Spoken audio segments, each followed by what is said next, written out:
When fish are in a positive mood, it's usually because positive things are happening in their environment. Food is abundant. Weather conditions are stable or improving. Light levels are optimum for feeding success.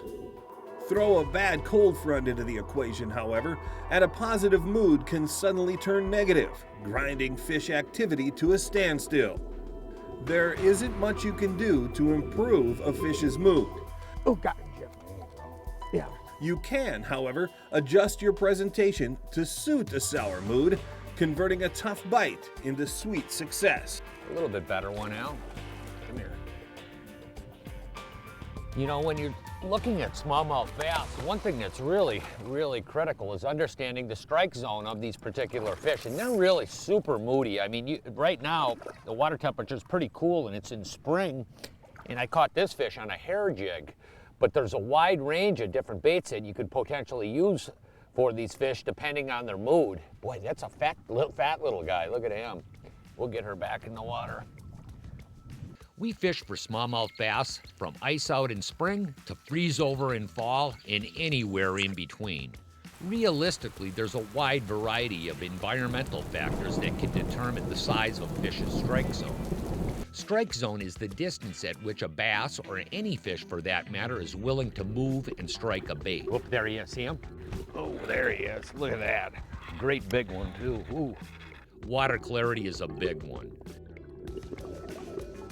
In dark water, with limited visibility, strike zones shrink.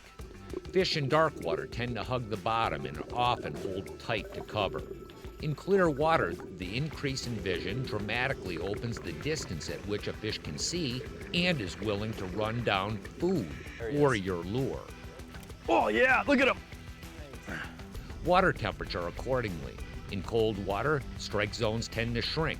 Warm water, strike zones increase. The abundance and type of forage can increase or decrease the strike zone as well. Fish feeding on minnows are often more willing to move far and fast to feed, while fish tuned in on eating bugs will simply not move that far or fast. Most anglers know that weather can have a dramatic influence on fish feeding patterns. In general, stable warming trends tend to increase strike zone size, while an intense cold front can shrink the strike zone to nothing. Good anglers experiment with size, speed, color, action of baits to match the fish's present feeding mood. Oh, in that piece of wood, Jim. This is a good fish, Jim. I may have to cast Whoa. back. No, it's cast a big back brown. there, big, yeah. Oh boy, she's a good one. Woo! Oh, does that feel good?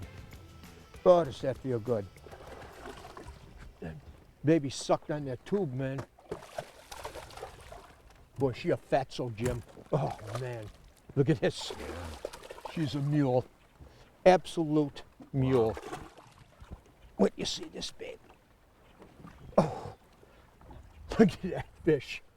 You know, every year we come here and do this, we always got to make some kind of an adjustment. Boy, is that fish a big one, huh? To local weather and water conditions.